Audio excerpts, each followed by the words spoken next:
Здравствуйте, с вами Анастасия на канале Еда на любой вкус. Сегодня приготовим домашние пирожки из самых простых продуктов. Вкусно, просто, незатратно. Давайте начнем.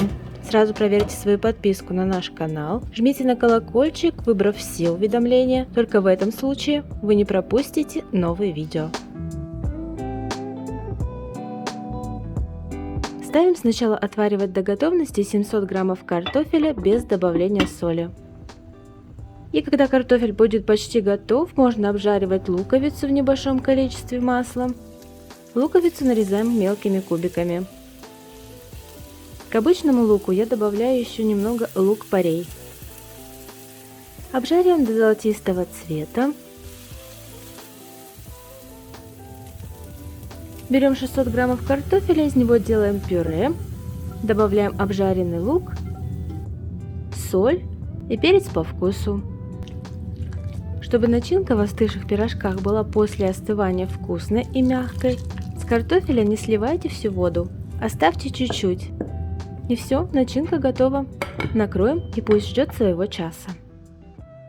Оставшиеся 100 граммов картофеля остудим до теплого состояния вместе с той водой от варки картофеля. Берем ее в количестве 300 мл. Картофель разомнем в пюре. Смешаем с отваром картошки. Добавим 10 граммов сахара,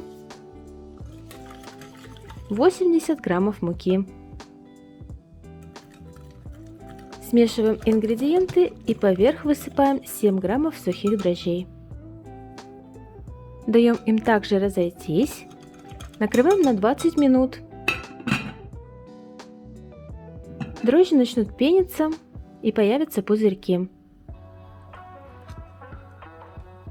Можно высыпать 7 граммов соли и еще муку. Добавляем столько, чтобы тесто стало гуще. И можно вливать 40 граммов растительного масла без запаха. Использую обычное подсолнечное рафинированное. После перемешивания можно начинать месить тесто руками. Подсыпаем муку дополнительно очень аккуратно, не забивая тесто. Нужно подсыпать только в том случае, когда тесто еще очень липкое.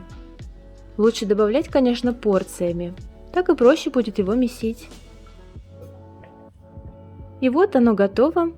Всего по рецепту ввела в тесто 500 граммов муки, это вместе с той мукой, что была для опары.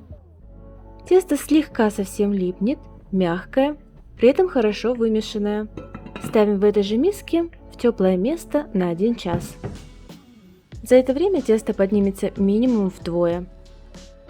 Оно не перестает, конечно, быть липким, поэтому по мере необходимости присыпаем слегка мукой. Собираем тесто в ком и тщательно обминаем руками. После обминки можно делить тесто на кусочки желаемого размера. Для не очень маленьких пирожков будет их 12 штук. Кусочки обминаем в ровные шарики. Затем накрываем на 10 минут.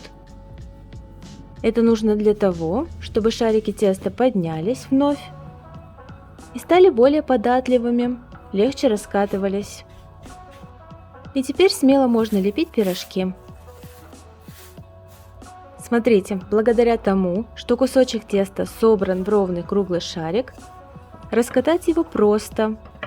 Всегда получается круг с ровными краями.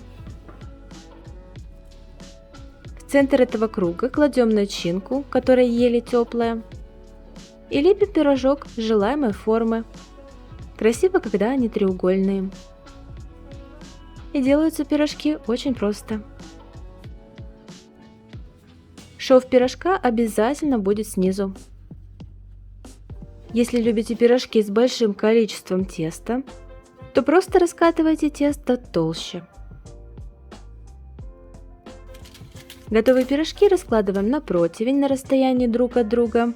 Оставляем обязательно минут на 5-7, а можно даже и дольше, чтобы они не лопались при выпечке. Смешиваем небольшое количество соды и обычную воду.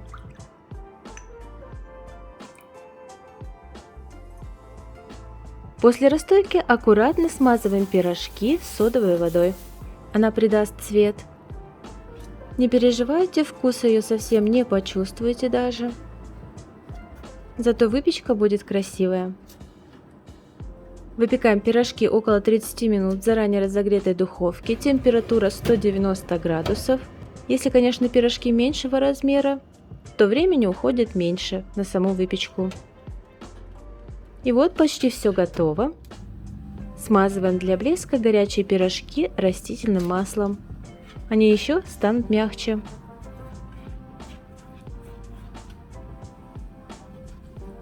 Пирожки пока еще очень горячие, но такие ароматные. Тесто тонкое и много начинки внутри.